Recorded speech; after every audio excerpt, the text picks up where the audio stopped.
ಹೈಕೋರ್ಟ್ನವ್ರು ಹೇಳ್ತಾರೆ ನೀವು ಮಾಡಿದ ತಪ್ಪು, ಆ ಅಧಿಕಾರವನ್ನ ವಾಪಸ್ ಕೊಡಬೇಕು ಲೋಕಾಯುಕ್ತಕ್ಕೆ. ನಾನಿದ್ದಾಗ ಲೋಕಾಯುಕ್ತ ಸಂಸ್ಥೆಯವರು 3 ಜನ ಮುಖ್ಯಮಂತ್ರಿಗಳ ವಿರುದ್ಧ ಕಂಪ್ಲೇಂಟ್ ದಾಖಲು ಮಾಡಿದ್ರು. ಕಾಂಗ್ರೆಸ್ನವರು, JDSನವರು, BJPಯವರು ವಿರುದ್ಧ.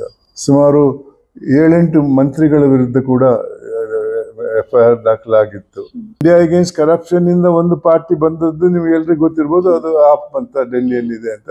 ಮಹಾನ್ ಪರಿವಾರದ ಪ್ರಭುಗಳಿಗೆ ಸ್ವಾಗತ ಸುಸ್ವಾಗತ. ಇವತ್ತಿನ ಈ ನಮ್ಮ ಸಂದರ್ಶನದ ಮುಖ್ಯ ಅತಿಥಿ ಲಂಚಕೋರರಿಗೆ ಹಾಗೂ ಭ್ರಷ್ಟಾಚಾರಿಗಳಿಗೆ ಸಿಂಹ ಸ್ವಪ್ನರಾಗಿದ್ದ ಸುಪ್ರೀಂ ಕೋರ್ಟ್ನ ಮಾಜಿ ನ್ಯಾಯಾಧೀಶರು, ಮಾಜಿ ಸಾಲಿಸಿಟರ್ ಜನರಲ್ ಆಫ್ ಇಂಡಿಯಾ, ಮಾಜಿ ಅಡ್ವೊಕೇಟ್ ಜನರಲ್ ಆಫ್ ಕರ್ನಾಟಕ ಹಾಗೂ ಮಾಜಿ ಕರ್ನಾಟಕ ಲೋಕಾಯುಕ್ತ ಅಧಿಕಾರಿ ಶ್ರೀಯುತ ಎನ್ ಸಂತೋಷ್ ಹೆಗ್ಡೆ ಸರ್. ಸಂದರ್ಶನಕ್ಕೆ ಸ್ವಾಗತಿಸೋಣ. ಸಂದರ್ಶನಕ್ಕೆ ಸ್ವಾಗತ ಸರ್. ನಿಮ್ಮ ಬಾಲ್ಯ ಹೇಗಿತ್ತು ಸರ್? ನಿಮ್ಮ ವಿದ್ಯಾಭ್ಯಾಸ ಎಲ್ಲ ಎಲ್ಲಿ ಮಾಡಿದ್ರಿ? ಹೇಗಿತ್ತು? ನಾನು ಹುಟ್ಟಿದ್ದು ಒಂದು ಮಧ್ಯಮ ವರ್ಗದ ಕುಟುಂಬದಲ್ಲಿ. ನನ್ನ ತಂದೆಯವರು ವಕೀಲರಾಗಿದ್ದರು. ನಾನು ಹುಟ್ಟಿದ್ದು ಕಾರ್ಕಳ ಅನ್ನೋ ಗ್ರಾಮ, ದಕ್ಷಿಣ ಕನ್ನಡ ಜಿಲ್ಲೆ. ಆದರೆ ನಾನು ನನ್ನ ಹೆಸರಿಗೆ ಮೊದಲು ಹಾಕುವುದು ನೆಟ್ಟೆ ಸಂತೋಷ್ ಹೆಗ್ಡೆ ಅಂತ. ನೆಟ್ಟೆ ಅನ್ನೋದು ಒಂದು ಚಿಕ್ಕ ಹಳ್ಳಿ. ಅಲ್ಲಿ ನನ್ನ ತಾಯಿ ಹುಟ್ಟಿದ್ದು. ಅಲ್ಲಿ ನಮ್ಮ ಸಮುದಾಯದ ಪದ್ಧತಿ ಪ್ರಕಾರ ನಾವು ಅಳಿಯ ಸಂತಾನ ಅನ್ನೋ ಒಂದು ಕಾನೂನನ್ನು ಪಾಲಿಸ್ತಾ ಇದ್ವಿ. ಅದರಲ್ಲಿ ಗಂಡಸರಿಗೆ ಆಸ್ತಿ ಮೇಲೆ ಯಾವ ಹಕ್ಕು ಇಲ್ಲ, ಎಲ್ಲ ಹಕ್ಕು ಹೆಂಗಸರಿಗೆ ಮಾತ್ರ. ಆದ್ದರಿಂದ ನಾವು ತಾಯಿಯ ಊರಿನ ಹೆಸರು ಹಾಕ್ತಾ ಇದ್ದೇವೆ ಹೆಸರಿಗೆ. ಅದರಿಂದಾಗಿ ನಾನು ನಿಟ್ಟೆ ಸಂತೋಷ್ ಹೆಗ್ಡೆ ಅಂತ ಹಾಕಿದ್ದೇನೆ. ನಾನು ಹುಟ್ಟಿದ್ದು 16 ಜೂನ್ 1940 ಕಾರ್ಕಳದಲ್ಲಿ. ಸರ್, ವಿದ್ಯಾಭ್ಯಾಸ ಎಲ್ಲ ಎಲ್ಲಿ ಮಾಡಿದ್ರಿ ಸರ್?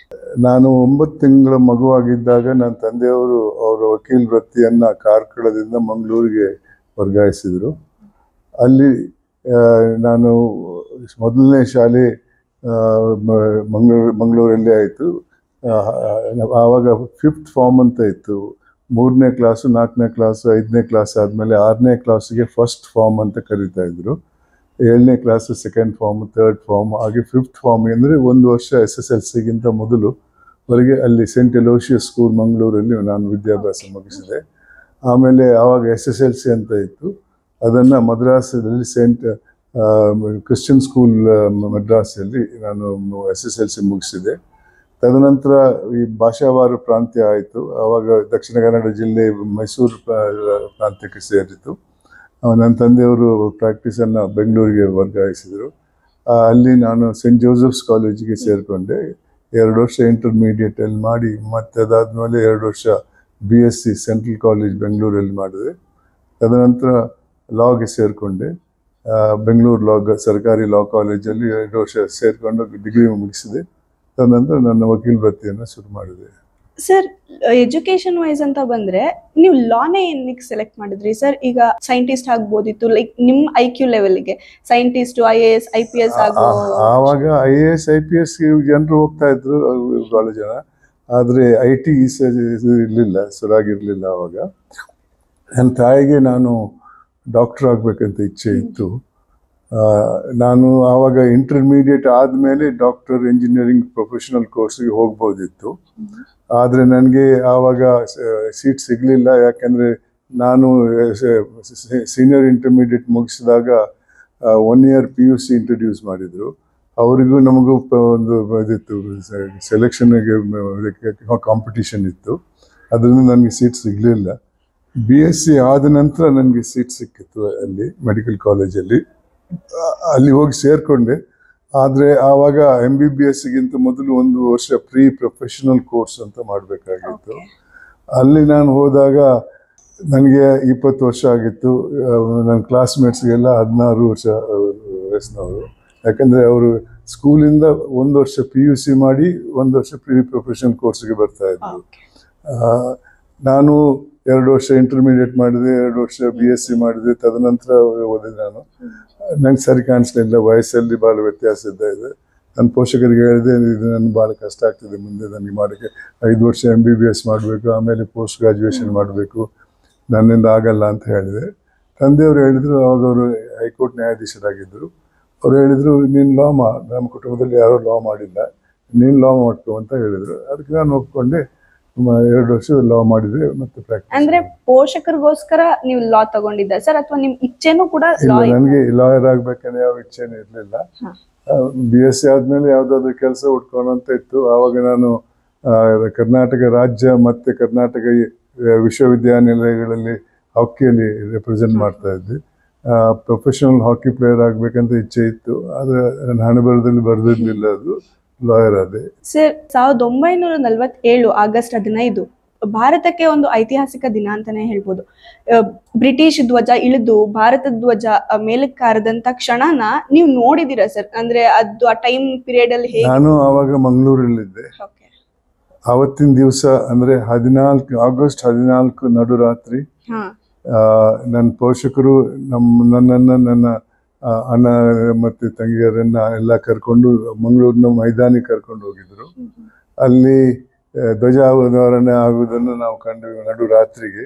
ಇವಾಗ ಯಾವ ರಾತ್ರಿಯಲ್ಲಿ ಯಾರು ಧ್ವಜಾರೋಹಣ ಮಾಡುವುದಿಲ್ಲ. ಆವತ್ತು ಕಂಡೆ. ಅದು ಮನಸ್ಸಲ್ಲಿ ಒಂದು ದೊಡ್ಡ ಇಂಪ್ರೆಷನ್ ಆಗಿದೆ. ಇವತ್ತಿಗೂ ಕೂಡ ನೆನಪಿದೆ. ಅದು ಬಹಳ ಜನ ಸೇರಿದ್ರಲ್ಲಿ ತುಂಬಾ ರೋಮಾಂಚನ. ಖಂಡಿತವಾಗಿಯೂ ಭಾರತ ಸ್ವತಂತ್ರ ಆಗ್ತಿದೆ ಅನ್ನೋದನ್ನ ಆ ವಯಸ್ಸಲ್ಲೂ ಕೂಡ ನಾನು ತಿಳ್ಕೊಂಡಿದ್ದೆ. ಅದರ ಪರಿಣಾಮಗಳೇನಂತ. ಸರ್, ಅದಾದ್ಮೇಲೆ like before and after difference ಏನಾದ್ರೂ ಕಾಣಿಸ್ತಾ? ಇಲ್ಲ, ಡಿಫ್ರೆನ್ಸ್ ಏನಿಲ್ಲ. ನಡೀತಾನೆ ಹೋಗ್ತಾ ಇತ್ತು. ಆಡಳಿತೆಯಲ್ಲಿ ಆಗುದಾಗ್ತಾ ಇತ್ತು.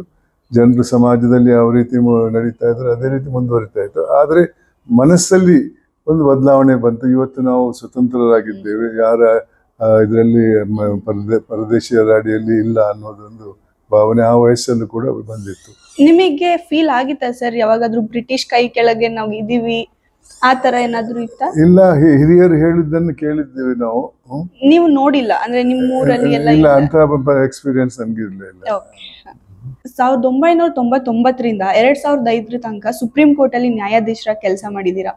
ಆ ಪೀರಿಯಡ್ ಆಫ್ ಟೈಮ್ ಅಲ್ಲಿ ನೀವು ಎಷ್ಟು ಜನಕ್ಕೆ ಜೀವಾವಧಿ ಶಿಕ್ಷೆ ಅಥವಾ ಮರಣದಂಡನೆ ಅದೆಷ್ಟು ಜನಕ್ಕೆ ಅಂತ ಕೊಟ್ಟಿದ್ದೀರಾ ಸರ್? ಮರಣದಂಡನೆ ಕೊಟ್ಟಿದ್ದೇನೆ. ಮರಣದಂಡನೆ ಹೈಕೋರ್ಟ್ನವರು ಕೊಟ್ಟಿದ್ದನ್ನ ನಾನು ತಿರಸ್ಕರಿಸಿದ್ದೇನೆ. ಅದ್ರ ಲೆಕ್ಕ ನಾನು ಇಟ್ಟಿಲ್ಲ. ಆದ್ರೆ 2 ಮಾಡಿದ್ದೇನೆ. ಮರಣದಂಡನೆ ಕೊಟ್ಟಿದ್ದೇನೆ. ಕೊಟ್ಟವರಿಗೆ ಖುಲಾಸೆ ಮಾಡಲಿಲ್ಲ, ಖುಲಾಸೆ ಕೂಡ ಮಾಡಿದ್ದೇನೆ. ಅದು ಕೊನೆ ಆಸೆ ಅಂತ ಕೇಳಿದಾಗ ಆ ಕೊನೆ ಆಸೆನ ನೀವು ಎಲ್ಲದನ್ನು ನೆರವೇರಿಸ್ತೀರಾ? ಲೈಕ್ ಹೆಂಗಿರುತ್ತೆ ಸರ್ ಅದು? ಅದು ನನ್ನ ಅನಿಸಿಕೆಯಲ್ಲಿ ಕಾನೂನಿಗೆ ಹೊಂದ್ಕೊಂಡಿದೆ. ಸಾಕ್ಷಿಗಳು ಕೊಟ್ಟಂತ ಸಾಕ್ಷಿಗಳ ಆಧಾರದ ಮೇಲೆ ಕಾನೂನಲ್ಲಿ ಒಬ್ಬ ವ್ಯಕ್ತಿಗೆ ಮರಣದಂಡನೆ ಆಗಬೇಕಾದ್ರೆ ಅದಕ್ಕೆ ನಾನು ಹೆದರ್ತಾ ಇರಲಿಲ್ಲ. ನನ್ನಲ್ಲಿ ಇಲ್ಲ, ನಾನು ಮರಣದಂಡನೆ ಕೊಡಬಾರ್ದು ಅನ್ನೋ ಭಾವನೆ ನನ್ನಲ್ಲಿ ಇರಲಿಲ್ಲ. ಕಾಯ್ದೆಯಲ್ಲಿ ಆತನಿಗೆ ಮರಣದಂಡನೆ ಆಗಬೇಕಾದ್ರೆ ಅಂಥವ್ರಿಗೆ ಮರಣದಂಡನೆ ಕೊಟ್ಟಿದ್ದೇನೆ. ಕೆಲವು ಸಲ ನನ್ನ ಅನಿಸಿಕೆಯಲ್ಲಿ ಕೆಳಗಿನ ಕೋರ್ಟ್ನವ್ರು ಕೊಟ್ಟ ತೀರ್ಪು ಸರಿ ಇಲ್ಲ, ಈ ಮರಣದಂಡನೆ ಕೊಡಬಾರ್ದಿತ್ತು, ಅದನ್ನು ಖುಲಾಸೆ ಆಗ್ಬೇಕಂದಿದ್ರೆ ಖುಲಾಸೆ ಕೂಡ ಮಾಡಿದ್ದೇನೆ. ನನ್ನ ಅನಿಸಿಕೆಯಲ್ಲಿ ನಾನು ಕಾನೂನು ಪ್ರಕಾರ ಮುಂದೆ ಹೋಗಿದ್ದೇನೆ ಹೊರತು ನಾನು ಮನುಷ್ಯ, ನಾನು ಇನ್ನೊಬ್ಬರನ್ನ ಕೊಲ್ಲಬಾರ್ದು, ಅದಕ್ಕೆ ಆದೇಶ ಕೊಡಬಾರ್ದು ಅನ್ನೋ ಭಾವನೆ ನನ್ನಲ್ಲಿ ಇರಲಿಲ್ಲ. ಕಾನೂನು ಏನು ಹೇಳ್ತದೋ ಅದನ್ನು ನಾನು ಪಾಲಿಸಿದ್ದೇನೆ. ಸರ್, ಅವ್ರ ಪೇರೆಂಟ್ಸ್ಗಳು ಅಂದ್ರೆ ಅವ್ರ ಪೋಷಕರು ಅಂದ್ರೆ ಅಪರಾಧಿಯ ಪೋಷಕರು ಆಕ್ರಂದನ ಇರ್ತಾ ಇತ್ತು, ಅದನ್ನೆಲ್ಲ ನೋಡಿದಾಗ ನಿಮ್ಗೆ ಡಿಸ್ಟರ್ಬ್ ಅನ್ನಿಸ್ತಾ ಇರ್ಲಿಲ್ವಾ? ಇಲ್ಲ, ಯಾಕಂದ್ರೆ ಅದು ನಾನು ಸುಪ್ರೀಂ ಕೋರ್ಟ್ ಅಲ್ಲಿ ಮಾತ್ರ ನ್ಯಾಯಾಧೀಶನಾಗಿದ್ದದ್ದು, ಇಲ್ಲಿ ಹೈಕೋರ್ಟ್ ಅಲ್ಲಿ ಆಗಿರ್ಲಿಲ್ಲ. ಆದ್ರಿಂದ ಅಲ್ಲಿ ಪಾರ್ಟಿಗಳು ಬರ್ತಾ ಇರ್ಲಿಲ್ಲ, ಬರೀ ಲಾಯರ್ಗಳು ವಾದ ಮಾಡ್ತಾ ಇದ್ರು. ಅದ್ರ ಮನಸ್ಸಲ್ಲಿ ಹಿಂದೆ ಇರ್ತದೆ ಅವ್ರ ಭಾವನೆ ಏನಾಗಿರ್ಬೋದು, ಅವ್ರ ಮನಸ್ಸಿಗೆ ಏನು ಆಘಾತ ಆಗ್ಬೋದು ಅನ್ನೋದು ಇರ್ತದೆ. ಆದ್ರೆ ಅದನ್ನ ಕಾನೂನಿಗೆ ಹೋಲಿಸಿ ಕಾನೂನಲ್ಲಿ ಆತನಿಗೆ ಖುಲಾಸೆ ಆಗ್ಬೇಕಾದ್ರೆ ಖುಲಾಸೆ ಮಾಡಿದ್ದೇನೆ, ಕಮ್ಮಿ ಆಗ್ಬೇಕಾದ್ರೆ ಶಿಕ್ಷೆ ಕಮ್ಮಿ ಕೊಟ್ಟಿದ್ದೇನೆ, ಜಾಸ್ತಿ ಆಗ್ಬೇಕಾದ್ರೆ ಜಾಸ್ತಿ ಕೂಡ ಕೊಟ್ಟಿದ್ದೇನೆ ಶಿಕ್ಷೆ. ಸರ್, ನಿಮ್ಮ ಇಷ್ಟು ವರ್ಷದ ಜರ್ನಿ ವೃತ್ತಿ ಜೀವನದಲ್ಲಿ ಯಾವ್ದಾದ್ರು ಒಂದು ಕೇಸ್ ತುಂಬಾ ಡಿಸ್ಟರ್ಬ್ ಮಾಡಿದೆ ನಿಮಗೆ ಅಂತ ಅಂದ್ರೆ ಯಾವ ಕೇಸ್ ಅಂತ? ಇಲ್ಲ, ನನಗೆ ಅಂತ ಭಾವನೆ ನಾನು ಇಟ್ಕೊಂಡಿಲ್ಲ.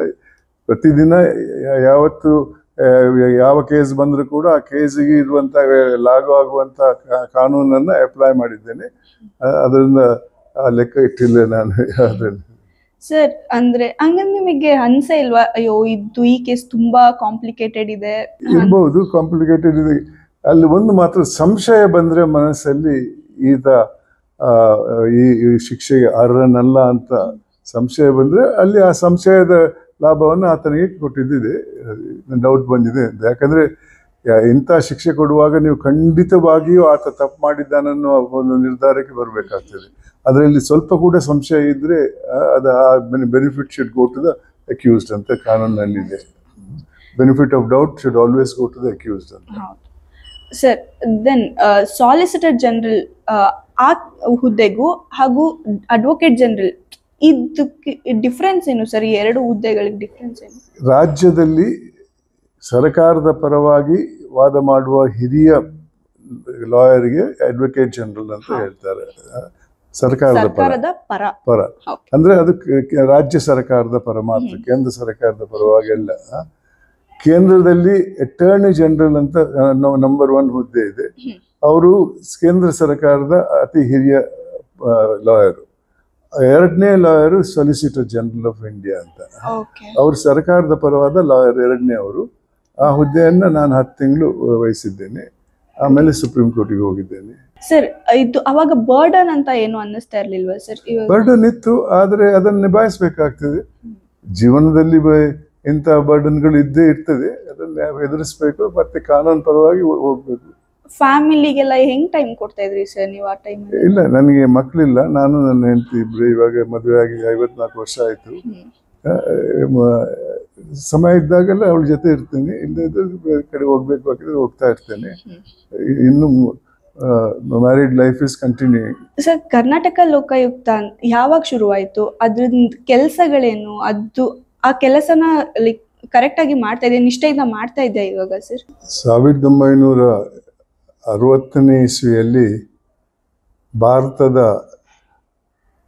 ಅಡ್ಮಿನಿಸ್ಟ್ರೇಟಿವ್ ರಿಫಾರ್ಮ್ಸ್ ಕಮಿಷನ್ ಅನ್ನೋ ಒಂದು ಸಂಸ್ಥೆ ಕೇಂದ್ರ ಸರ್ಕಾರಕ್ಕೆ ಮತ್ತು ಪ್ರತಿಯೊಂದು ರಾಜ್ಯ ಸರ್ಕಾರಕ್ಕೆ ಒಂದು ವರದಿ ಕಳಿಸ್ತೈತೆ. ಆ ವರದಿ ಪ್ರಕಾರ ಭಾರತದಲ್ಲಿ ಭ್ರಷ್ಟಾಚಾರ ದೊಡ್ಡ ಮಟ್ಟಕ್ಕೆ ಹೋಗಿದೆ. ಅದನ್ನು ಎದುರಿಸಬೇಕಾದ್ರೆ ಒಂದು ಸ್ವತಂತ್ರವಾದ ಸಂಸ್ಥೆ ಕಟ್ಟಬೇಕು. ನೀವು ರಾಜ್ಯದಲ್ಲಿ ಅದನ್ನು ಲೋಕಾಯುಕ್ತ ಅಂತ ಕರೀರಿ, ಕೇಂದ್ರದಲ್ಲಿ ಲೋಕಪಾಲ್ ಅಂತ ಕರೀರಿ. ಅವರ ಮುಖಾಂತರ ಭ್ರಷ್ಟಾಚಾರದ ವಿರುದ್ಧ ಹೋರಾಟ ಮಾಡೋ ಒಂದು ಪ್ರಯತ್ನ ಆಗಬೇಕಂತ ಒಂದು ಸಲಹೆ ಕೊಡ್ತಾರೆ. ಆದರೆ 84ನೇ ಇಸ್ವಿವರೆಗೆ ಯಾವ ರಾಜ್ಯ ಕೂಡ ಇದನ್ನು ಜಾರಿಗೆ ತಂದಿಲ್ಲ, ಕೇಂದ್ರ ಕೂಡ ಜಾರಿಗೆ ತಂದಿರಲಿಲ್ಲ. 84ನೇ ಇಸ್ವಿಯಲ್ಲಿ ಕರ್ನಾಟಕ ಸರ್ಕಾರ, ಕರ್ನಾಟಕದಲ್ಲಿ ಚುನಾವಣೆ ನಡೀತದೆ. ಆ ಚುನಾವಣೆಯಲ್ಲಿ ಒಂದು ಪಕ್ಷ, ಜನತಾ ಪಕ್ಷ, ತಮ್ಮ ಪ್ರಣಾಳಿಕೆಯಲ್ಲಿ ಒಂದು ಆಶ್ವಾಸನೆ ಕೊಡ್ತಾರೆ ಮತದಾರರಿಗೆ. ನಮ್ಮನ್ನ ನೀವು ಚುನಾಯಿಸಿದ್ರೆ ನಾವು ಲೋಕಾಯುಕ್ತ ಅನ್ನೋ ಒಂದು ಸಂಸ್ಥೆಯನ್ನ ಸ್ಥಾಪನೆ ಮಾಡ್ತೇವೆ ಅಂತ. ಅದನ್ನು ನಂಬಿಯೇನೋ ಅವರು ಆಡಳಿತಕ್ಕೆ ಬರ್ತಾರೆ, ಚುನಾವಣೆ ಗೆದ್ದು ಆಡಳಿತಕ್ಕೆ ಬರ್ತಾರೆ. ಅವರು 84ರಲ್ಲಿ ಈ ಒಂದು ಕರ್ನಾಟಕ ಲೋಕಾಯುಕ್ತ ಕಾಯ್ದೆ ಅನ್ನೋ ಅದನ್ನು ಅಸೆಂಬ್ಲಿಯಲ್ಲಿ ಪಾಸ್ ಮಾಡ್ತಾರೆ. 86ನೇ ಇಸ್ವಿಯಲ್ಲಿ ಮೊದಲನೇ ಲೋಕಾಯುಕ್ತರ ನೇಮಕ ಆಗ್ತದೆ. ಅದು ಮುಂದುವರಿತಾ ಇವತ್ತಿಗೂ ಇದೆ ಕರ್ನಾಟಕ. ತದನಂತರ ಬೇರೆ ರಾಜ್ಯಗಳಲ್ಲೂ ಕೂಡ ಲೋಕಾಯುಕ್ತ ಅನ್ನೋ ಸಂಸ್ಥೆ ಬಂದಿದೆ. ಆದರೆ ಕರ್ನಾಟಕದ ಲೋಕಾಯುಕ್ತರಿಗಿರುವಂಥ ಅಧಿಕಾರ ಇತರ ಲೋಕಾಯುಕ್ತರಿಗೆ ಇಲ್ಲ ಅಂತ ನಾನು ತಿಳ್ಕೊಂಡಿದ್ದೇನೆ. ಲೋಕಪಾಲ್ ಕೂಡ ಇತ್ತೀಚೆಗೆ 1-2 ವರ್ಷದ ಹಿಂದೆ ಕೇಂದ್ರದಲ್ಲಿ ನೇಮಕ ಆಯಿತು. ಅದು ಕೂಡ ಜಾರಿಯಲ್ಲಿದೆ. ಅಲ್ಲೂ ಲೋಕಾಯುಕ್ತ ಸಂಸ್ಥೆ ಸ್ಥಾಪನೆ ಆಗಿದೆ, ಲೋಕಪಾಲ್ ಅನ್ನುವ ಸಂಸ್ಥೆ ಸ್ಥಾಪನೆ ಆಗಿದೆ. ಇದರಿಂದ ಭ್ರಷ್ಟಾಚಾರದ ವಿರುದ್ಧ ಒಂದು ರೀತಿಯ ಹೋರಾಟ ಆಗಬೇಕು ಅನ್ನುವ ಒಂದು ವಿಚಾರ ಅದು ಇಲ್ಲಿ 86ರಲ್ಲಿ ಸ್ಟಾರ್ಟ್ ಆದಾಗ ಹೊರ ರಾಜ್ಯದಿಂದ ಲೋಕಾಯುಕ್ತರ ನೇಮಕ ಆಯಿತು. ನಾನು ಕನ್ನಡದವರೇ ಆಗ್ಬೇಕಂತ ಹೇಳುವುದಲ್ಲ, ಆದರೆ ಲೋಕ ಆಯುಕ್ತ ಅಥವಾ ಲೋಕಪಾಲ್ ಆದ್ರಿಂದ ಅವ್ರ ಜನರ ಅಧಿಕಾರಿ ಒಬ್ಬರು. ಅವರು ಜನರ ಜೊತೆ ಸಂಪರ್ಕ ಇಟ್ಕೊಳ್ಬೇಕು, ಬಂದಂಥ ಕಂಪ್ಲೇಂಟ್ಗಳನ್ನ ವಿಚಾರಣೆ ಮಾಡಬೇಕು, ಮತ್ತೆ ಅದಕ್ಕೆ ತೀರ್ಪು ಕೊಡಬೇಕಂತ ಅದರ ಅಬ್ಜೆಕ್ಟ್ ಆಗಿತ್ತು. ಆದರೆ ಹೊರ ರಾಜ್ಯದಿಂದ ಬಂದಂಥ ವ್ಯಕ್ತಿಗಳಿಗೆ ಒಂದು ಮೊದಲನೇದೇನೆಂದರೆ ಕನ್ನಡ ಬರ್ತಾ ಇರಲಿಲ್ಲ. ಅದರಿಂದ ಅವರು ಯಾರಾದರೂ ಬಂದು ಕಂಪ್ಲೇಂಟ್ ಕೊಡುವವರು ಸಾಧಾರಣವಾಗಿ ಮಧ್ಯಮ ವರ್ಗದವರು ಅಥವಾ ಕೆಳಮಟ್ಟದವರು ಬರ್ತಾ ಇದ್ದದ್ದು. ಅವ್ರಿಗೆ ಲಾಯರ್ ಇಟ್ಕೊಳ್ಳುವಂಥ ಶಕ್ತಿ ಇರಲಿಲ್ಲ. ಅವ್ರ ಹತ್ರ ಮಾತಾಡೋಕ್ಕೆ ಇವ್ರಿಗೆ ಆಗ್ತಾ ಇರಲಿಲ್ಲ. ಇವರು ಅಲ್ಲಿ ಹೋಗಿ ಆ ಆಫೀಸರ್ ಹತ್ರ ಹೋಗಿ ಇವ್ರ ಹತ್ರ ಹೋಗಿ ಅಂತ ಹೇಳಕ್ಕೆ ಶುರು ಮಾಡಿದ್ರು. ಆಫೀಸರ್ಗಳು ತಮ್ಮದೇ ಆದ ರೀತಿಯಲ್ಲಿ ಮುಂದುವರಿಸ್ತಾ ಇದ್ರು. ಅದರಿಂದ ಜನರಿಗೆ ಲೋಕಾಯುಕ್ತ ಸಂಸ್ಥೆಯಿಂದ ಏನಾಗಬೇಕು, ಏನಾಗ್ತಾ ಇದೆ ಅನ್ನೋ ಮಾಹಿತಿ ಇರಲಿಲ್ಲ. ನಂತರ 5 ವರ್ಷದ ನಂತರ ಇನ್ನೊಬ್ರು ಲೋಕಾಯುಕ್ತ ಬಂದರು. ಅವರು ಬಂಗಾಳದಿಂದ ಬಂದರು, ಪಶ್ಚಿಮ ಬಂಗಾಳದಿಂದ. ಅವ್ರದ್ರಲ್ಲಿ ಅದೇ ರೀತಿ ಮುಂದುವರಿತಾ ಹೋಯಿತು. ತದನಂತರ ಕರ್ನಾಟಕದವರು ಒಬ್ರು ಬಂದರು. ಅವರ ಆರೋಗ್ಯ ಚೆನ್ನಾಗಿರಲಿಲ್ಲ, ಅದರಿಂದ ಅವರು ಜಾಸ್ತಿ ಆಸಕ್ತಿ ತೋರಿಸ್ತಾ ಇರಲಿಲ್ಲ. 4ನೇ ಅವರು ಜಸ್ಟಿಸ್ ಎನ್ ವೆಂಕಟಾಚಲ ಅಂತ ಬಂದರು. ಅವರು ಬಹಳ ಮುತುವರ್ಜಿಯಿಂದ ಕೆಲಸ ಮಾಡಿ ಕರ್ನಾಟಕದ ಜನತೆಗೆ ತೋರಿಸ್ಕೊಟ್ರು ಲೋಕಾಯುಕ್ತದಿಂದ ಏನು ಮಾಡಬಹುದು, ಭ್ರಷ್ಟರನ್ನ ಯಾವ ರೀತಿ ಅವ್ರಿಗೆ ಕಾನೂನಿನ ಇದರಲ್ಲಿ ಶಿಕ್ಷೆ ಕೊಡಿಸ್ಬೋದು ಅನ್ನೋ ವಿಚಾರದಲ್ಲಿ ತೋರಿಸ್ಕೊಟ್ರು. ತದನಂತರ ನಾನು ಬಂದೆ. ನಾನು 5 ವರ್ಷ ಅದೇ ರೀತಿ ಮುಂದುವರಿಸಿದೆ. ಅಷ್ಟೊತ್ತಿಗೆ ಲೋಕಾಯುಕ್ತ ಬಹಳ ಜನರ ಪ್ರೀತಿಗೆ ಪಾತ್ರರಾಗಿದ್ದು. ಆ ಹಿನ್ನೆಲೆಯಲ್ಲಿ ಲೋಕಾಯುಕ್ತ ಸಂಸ್ಥೆ ಕರ್ನಾಟಕದಲ್ಲಿ ದೊಡ್ಡ ಹೆಸರು ಮಾಡಿತ್ತು. ಇವಾಗಲೂ ಮುಂದುವರಿತಾ ಇದೆ. ಸರ್, ಕರ್ನಾಟಕ ಲೋಕಾಯುಕ್ತನ ACB ಆಂಟಿ ಕರಪ್ಷನ್ ಬ್ಯೂರೋ ಅಂತ ಅಂದಿನ ಸರ್ಕಾರ ಅಂದ್ರೆ ಇಂದಿನ ಸರ್ಕಾರ ಅವಾಗ ಹೇಳಿತ್ತು. ಅದೇ ಪುನಃ ಬದಲಾಯಿಸಿದ್ದು ಕರ್ನಾಟಕ ಲೋಕಾಯುಕ್ತ ಅಂತ. ಅದಕ್ಕೆ ಕಾರಣ ಏನ್ ಸರ್? ಅದು ನೆಸೆಸಿಟಿ ಇತ್ತಾ? ನೋಡ್ರಮ್ಮ, ಈ ಸಂಸ್ಥೆ ಕೆಲಸ ಮಾಡುವುದು ಅಧಿಕಾರದಲ್ಲಿರುವವರ ವಿರುದ್ಧ, ಹೌದು, ಖಾಸಗಿ ವ್ಯಕ್ತಿಗಳ ವಿರುದ್ಧ ಅಲ್ಲ. ಅಧಿಕಾರದಲ್ಲಿರುವವರಿಗೆ ಒಂದು ಬಲಿಷ್ಠವಾದ ಲೋಕಾಯುಕ್ತ ಸಂಸ್ಥೆ ಬೇಡ ಅನ್ನೋದು ಎಲ್ಲರಿಗೂ ಗೊತ್ತಿದ್ದ ವಿಚಾರ. ಆ ಹಿನ್ನೆಲೆಯಲ್ಲಿ 2012ರಲ್ಲಿ 13ರಲ್ಲೇನೋ ಅಂದು ಅಧಿಕಾರದಲ್ಲಿದ್ದಂತಹ ಸರ್ಕಾರ, ಇವತ್ತು ಅವರೇ ಇದ್ದಾರೆ ಅಧಿಕಾರದಲ್ಲಿ, ಈ ಲೋಕಾಯುಕ್ತಕ್ಕೆ ಇರುವ ಭ್ರಷ್ಟಾಚಾರದ ವಿರುದ್ಧ ಹೋರಾಟ ಮಾಡುವ ಅಧಿಕಾರವನ್ನ ಕಿತ್ಕೊಳ್ಬೇಕನ್ನೋ ಭಾವನೆಯಲ್ಲಿ ಆ ಸಂಸ್ಥೆಯಿಂದ ಅದನ್ನು ಹೊರಗೆ ತಂದರು. ಅಂದ್ರೆ ಲೋಕಾಯುಕ್ತಕ್ಕೆ ಇದ್ದದ್ದು 2 ಅಧಿಕಾರ. ಒಂದು, ಆಡಳಿತೆಯಿಂದ ಜನರಿಗಾಗುವಂತಹ ಅನ್ಯಾಯಕ್ಕೆ ಪರಿಹಾರ ಕೊಡಿಸುವುದು. 2ನೇದ್ದು, ಲೋಕಾಯುಕ್ತ ಪೊಲೀಸರ ಮುಖಾಂತರ ಭ್ರಷ್ಟಾಚಾರದ ವಿರುದ್ಧ ಹೋರಾಟ ಮಾಡುವುದು. ಈ 2ರಲ್ಲಿ 2ನೇ ಅಧಿಕಾರವನ್ನ ಲೋಕಾಯುಕ್ತದಿಂದ ಕಿತ್ಕೊಂಡು ACB ಅನ್ನೋ ಒಂದು ಪೊಲೀಸ್ ಸಂಸ್ಥೆಗೆ ಕೊಡ್ತಾರೆ. ಆಂಟಿ ಕರಪ್ಷನ್ ಬ್ಯೂರೋ ಅನ್ನೋ ಪೊಲೀಸ್ ಸಂಸ್ಥೆಗೆ ಕೊಡ್ತಾರೆ.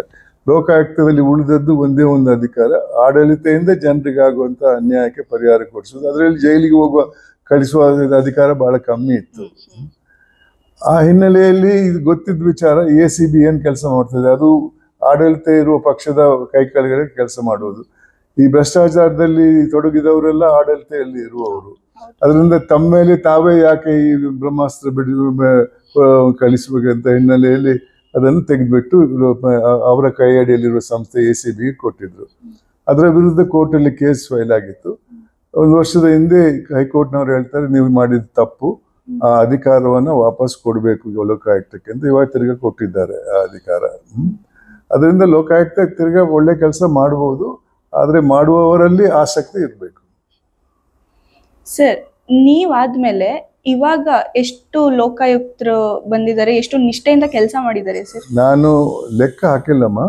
ಯಾಕಂದ್ರೆ ಬಹಳ 1-2-3 ಸಲ ಬಂದ್ರು, ಮತ್ತೆ ಅವ್ರು ರಾಜೀನಾಮೆ ಕೊಟ್ಟು ಹೋದ್ರು.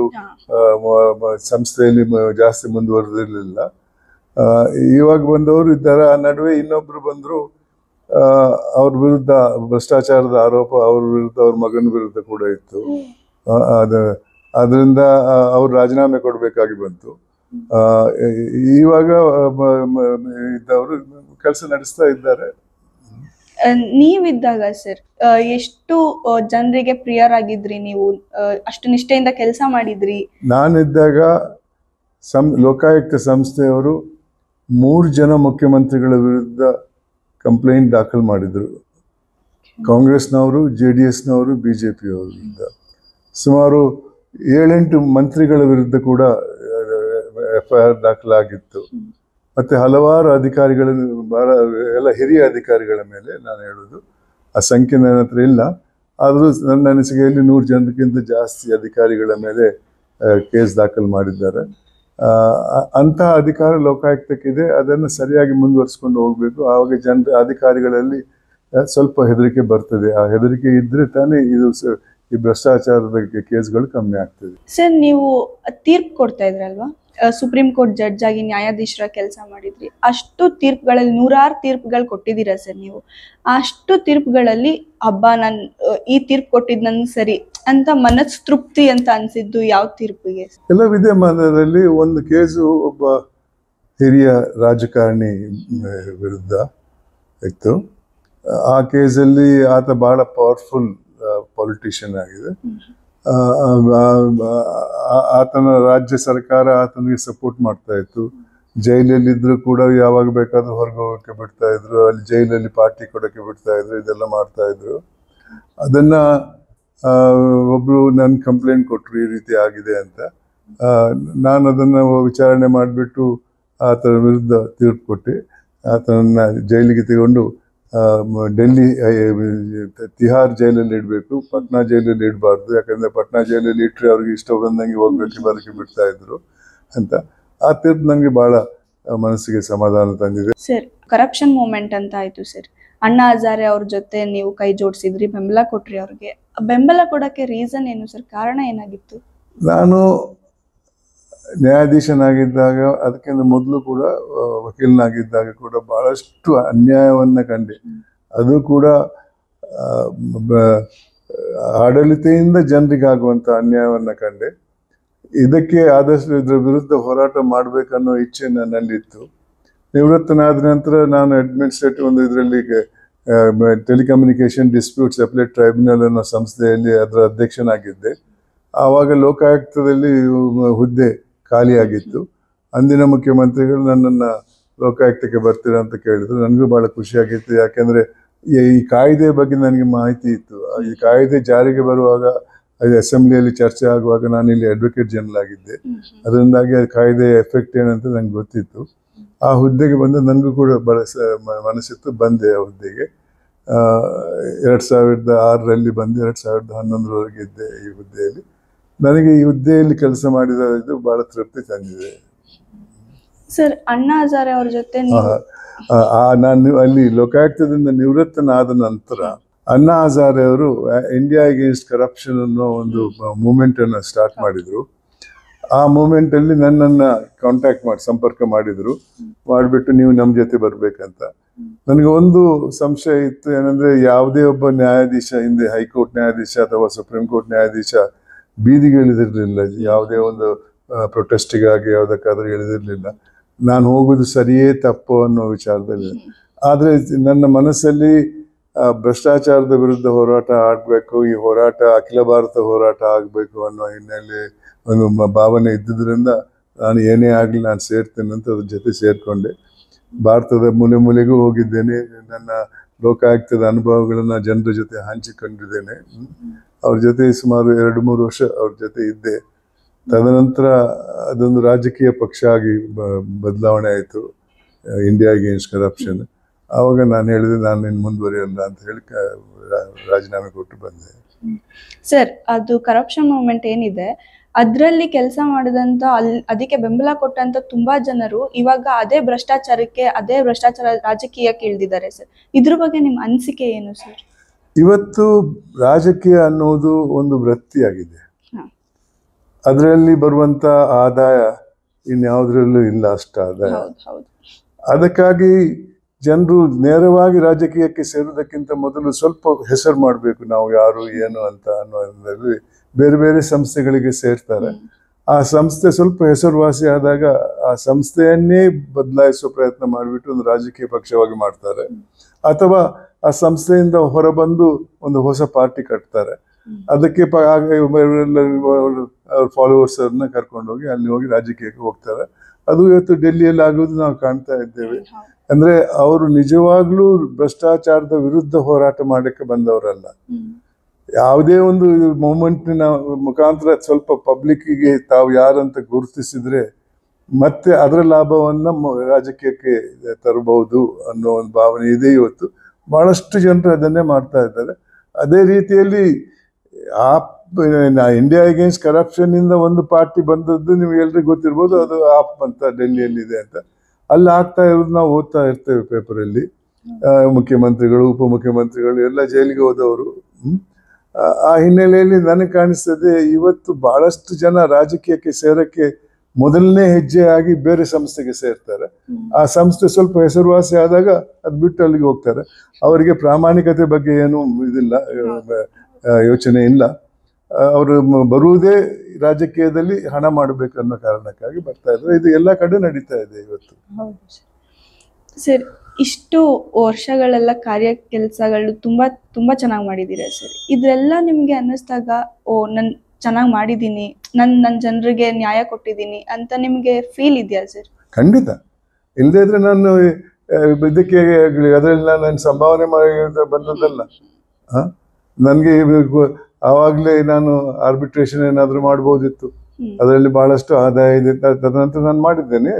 ಅದೆಲ್ಲ ರಾಜೀನಾಮೆ ಕೊಟ್ಟು ಆದ್ಮೇಲೆ ಆರ್ಬಿಟ್ರೇಷನ್ ಶುರು ಮಾಡಿದ್ರೆ ಅದರ ಆದಾಯ ಬಹಳ ಜಾಸ್ತಿ ಬಂದಿದೆ. ಆದರೆ ಅದನ್ನು ಬಿಟ್ಟು ಆದಾಯ ಇಲ್ಲದಂತ ಇದಕ್ಕೆ ನಾನು ಯಾಕೆ ಹೋಗ್ಬೇಕು? ಯಾಕಂದ್ರೆ ನನ್ನಲ್ಲಿ ಭ್ರಷ್ಟಾಚಾರದ ವಿರುದ್ಧ ಹೋರಾಟ ಮಾಡ್ಬೇಕು ಅನ್ನೋ ಒಂದು ಆಸೆ ಇತ್ತು. ಅದಕ್ಕೆ ಒಂದು ದಾರಿ ಬಂತು. ಆ ದಾರಿಯಲ್ಲಿ ಸೇರ್ಕೊಂಡೆ. ಯಾವುದೇ ಒಂದು ರಾಜಕೀಯ ಪಕ್ಷ ಕಟ್ಟಕ್ಕಲ್ಲ. ಆ ನಂತರ ಕೂಡ ಇದನ್ನೆಲ್ಲ ಬಿಟ್ಬಿಟ್ಟು ನಾನು ನನ್ನ ಆರ್ಬಿಟ್ರೇಷನ್ ನಲ್ಲಿ ನಾನಿದ್ದೆ. ಅದು ಕೂಡ ನಾನು ಇವಾಗ ನಿಲ್ಲಿಸಿದ್ದೇನೆ. ಸರ್, ನೀವು ಕೆಲಸದಲ್ಲಿದ್ದಾಗ, ನೀವು ವೃತ್ತಿ ಜೀವನದಲ್ಲಿದ್ದಾಗ ರಾಜಕೀಯರು ಅಂದ್ರೆ ಇವಾಗ ರಾಜಕಾರಣದಲ್ಲಿರೋ ಇದ್ರಲ್ಲಿರೋ ಕೆಲಸದಲ್ಲಿರುವಂತವ್ರು ನಿಮ್ ಕೆಲ್ಸನ ತೆಗ್ದು, ಅಂದ್ರೆ ನೀವು ಅಷ್ಟು ನಿಷ್ಠೆಯಿಂದ ಕೆಲಸ ಮಾಡ್ತಾ ಇದ್ರಿ, ನಿಮ್ಮನ್ನ ತೆಗಿಬೇಕು, ತೊಂದರೆ ಆಗ್ತಾ ಇದೆ ಅವ್ರಿಗೆ, ಆ ತರ ಏನಾದ್ರು ಆಗಿರೋದುಂಟಾ? ಇಲ್ಲ, ನಾವು ಯಾಕಂದ್ರೆ ಆ ಅಧಿಕಾರ ಯಾರಿಗೂ ಇರ್ಲಿಲ್ಲ. ಒಂದ ಸಂಸ್ಥೆಯನ್ನು ಮುಚ್ಚಿ ಹಾಕ್ಬೇಕಾಗಿತ್ತು, ಅಥವಾ ಸಂಸ್ಥೆಗಿದ್ದಂತ ಅಧಿಕಾರವನ್ನ ಕಿತ್ಕೊಳ್ಬೇಕಾಗಿತ್ತು. ಅದಷ್ಟು ಸುಲಭವಾಗಿರ್ಲಿಲ್ಲ. ಅದು ಒಂದು ಪ್ರಯತ್ನ ನಡೆದಿತ್ತು, ಹೇಳಿದಲ್ಲಿ ACB ಆಗುವಂತ ಪ್ರಯತ್ನ ನಡೆದಿತ್ತು.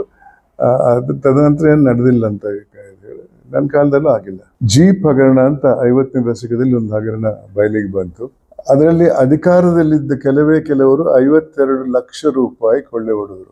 ಬೋಫರ್ಸ್ ಅನ್ನೋ ಒಂದು ಹಗರಣ ಬಂತು, 64 ಕೋಟಿ ರೂಪಾಯಿ ಕೊಳ್ಳೆ ಹೊಡೆದ್ರು. ಕಾಮನ್ವೆಲ್ತ್ ಗೇಮ್ಸ್ ಅನ್ನೋ ಒಂದು ಹಗರಣ ಬಯಲಿಗೆ ಬಂತು, 20,000 ಕೋಟಿ ರೂಪಾಯಿ ಕೊಳ್ಳೆ ಹೊಡೆದ್ರು. 2G ಅನ್ನೋ ಒಂದು ಹಗರಣ ಬಯಲಿಗೆ ಬಂತು, ಅದರಲ್ಲಿ 1,76,000 ಕೋಟಿ ರೂಪಾಯಿ. 2G ಆದ್ಮೇಲೆ ಕೋಲ್ಗೇಟ್ ಅನ್ನೋ ಒಂದು ಹಗರಣದಲ್ಲಿ 1,86,000 ಕೋಟಿ ರೂಪಾಯಿ. ಅಂದು 85ರಲ್ಲಿ ಸರ್ಕಾರ ಅಭಿವೃದ್ಧಿಗೆ ಕೊಟ್ಟಂತ 1 ರೂಪಾಯಲ್ಲಿ ಕೊನೆ ಹಂತಕ್ಕೆ ಹೋದದ್ದು 15 ಪೈಸೆ ಮಾತ್ರ. ಕರ್ನಾಟಕ ಕೋರ್ಟ್ಗಳಲ್ಲಿ 20,000 ಕ್ರಿಮಿನಲ್ ಕೇಸಸ್ ಪೆಂಡಿಂಗ್ ಇದೆ ಅಂತ. ಆ 20,000 ಕೇಸ್ಗಳನ್ನ ಇವತ್ತು ಕೂತ್ಕೊಂಡು ಸುಮ್ಮನೆ ಡಿಸ್ಪೋಸ್ ಆಫ್ ಮಾಡಿದ್ರೆ ನನ್ನ ಅನಿಸಿಕೆಯಲ್ಲಿ ಕೆಲವು ವರ್ಷಗಳು ಬೇಕಾದಿತ್ತು. ಇದು ನೇರವಾಗಿ ಭ್ರಷ್ಟಾಚಾರಕ್ಕೆ ಆದ ಆರೋಪ. ಪದ್ಧತಿ ಪ್ರಕಾರ ಅಂತ ಗಂಭೀರವಾದ ಆರೋಪ ಇದ್ದಾಗ ಅವರು ಹುದ್ದೆಯಿಂದ ಕೆಳಗಿಳಿಬೇಕು. ಯಾಕಂದ್ರೆ ಇದರಲ್ಲಿ ವಿಚಾರಣೆಗೆ ಅದು ಅಡ್ಡ ಬರ್ತದೆ ಅನ್ನೋ ಹಿನ್ನೆಲೆಯಲ್ಲಿ ಕೋರ್ಟ್ ಅಲ್ಲಿ ಇದೆ ಕೇಸ್ ಮುಗಿಯುವವರೆಗೆ ನೀವು ಹುದ್ದೆಯಿಂದ ಕೆಳಗಿಳಿಯಿರಿ. ಇಲ್ಲದೇ ಇದ್ರೆ ಆರೋಪಗಳು ಬಂದೇ ಬರ್ತದೆ. ವಿಚಾರಣೆ ಮಾಡುವ ಸಂಸ್ಥೆಗೆ ಹಿರಿಯರು ನೀವು ಹೇಳಿದಂಗೆ ಅವ್ರು ವಿಚಾರಣೆ ಮಾಡ್ತಾರೆ ಅನ್ನುವ ಆರೋಪಗಳು ಸಂಶಯಗಳು ಇದ್ದೇ ಇರ್ತದಲ್ಲ.